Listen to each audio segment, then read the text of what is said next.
I think there's a lot of paths to becoming a consultant, and I'm an advocate for people if they want to get into it, that they don't shy away from taking the risk, networking, and starting that journey.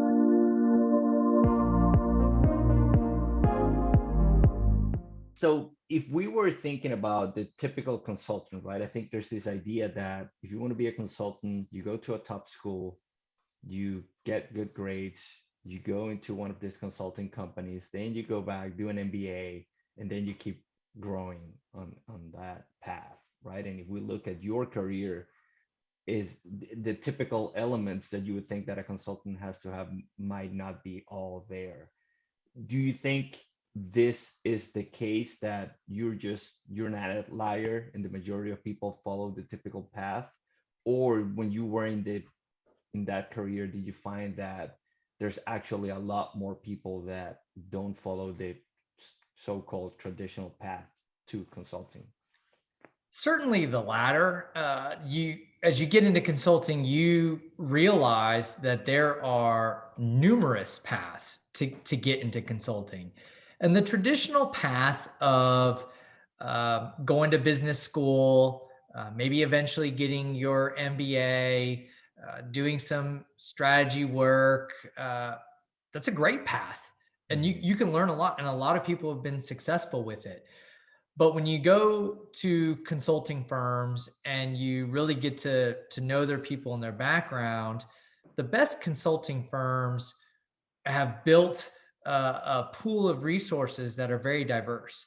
Mhm. One of the best consultants I ever worked with began his career as an attorney, and eventually got involved in business and commercial litigation, got connected with businesses, and realized that he could use those skills differently, but still interpersonal skills, still problem solving, still working under time pressures.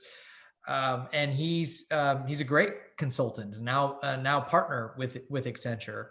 So for I have spent quite a bit of time over the years mentoring others Mhm. who have wanted to get into consulting.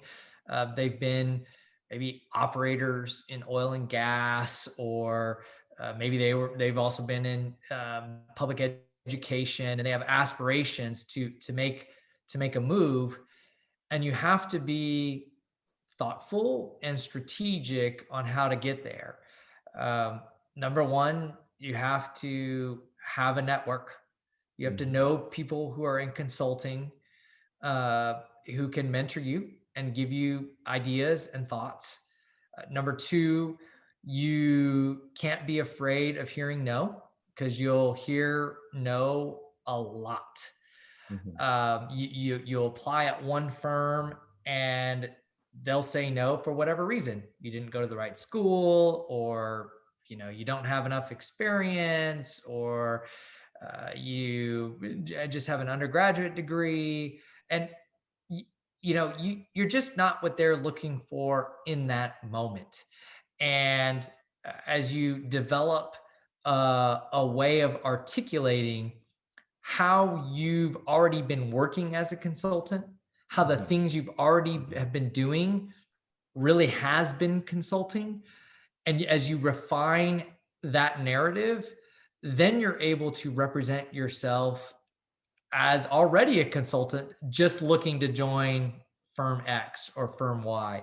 And that's when you start to see people being able to make that jump and that transition. So um, you just have to be listening and ready for when that door to opens, when it opens up, and then you step in. So I I think there's a lot of paths to becoming a consultant, and I'm an advocate for people if they want to get into it, that they don't shy away from taking the risk, networking, and starting that journey. It's not going to happen overnight, but it's totally doable.